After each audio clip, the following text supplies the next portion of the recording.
We didn't put the bird Heru's head on a human body because we worship the falcon or the hawk.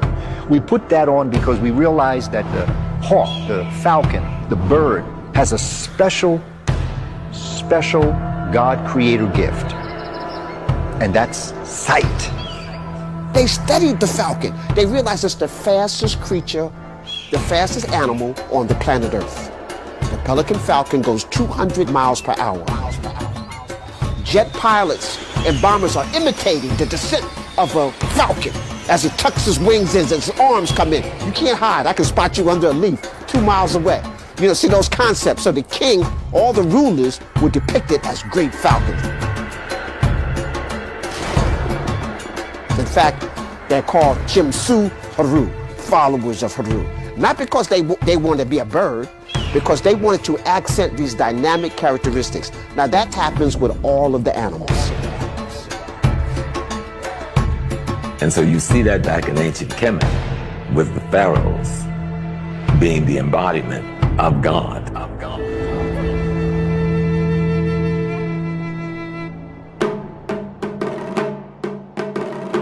The nature of the sky was called Nut.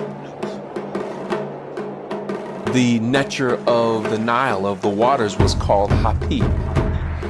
The nature of the sun was called Ra.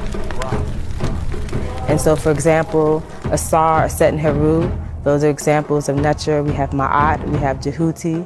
Jehuti, the bird with the long beak. There's a bird called the ibis bird that lives in Egypt, and it forages for worms in the shore of the ocean and the waters.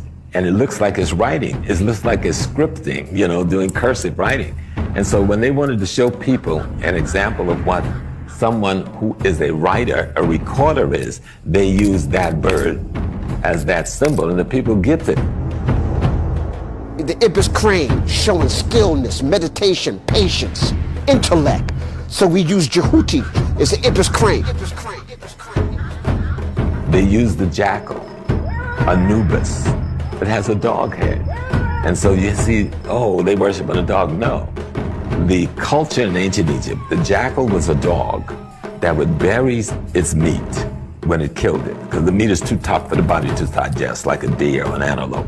So it buried it in the sand and let the heat of the desert virtually cook it. But before the meat got rotten and poisonous, it would dig it up and eat it and ingest it. And so that is a symbol of good judgment. So when you're talking about Anubis being the judge of the soul of the departed person, you use the jackal. So in nature, if you looked at Inpu, he's the guard dog. He's the guard. The dog is the guard. You know, he protects your domain. And guess what? Jackals are not black in general. They're brown and reddish brown and things like that. When a black jackal is in a pride, he's the leader. See? So by studying nature, they kind of understood symptomatically what jackal we want there. We don't want the red, the brown jackal, we want the black jackal. Okay? And he understands transformation. Transformation from one rites of passage to another. And so when you look at their theology is that God is the totality of creation, and everything else is an expression of an aspect of that totality's existence. Thus, our purpose is to become God in fact. And so the word voodoo, Godzi, is man manifest as God.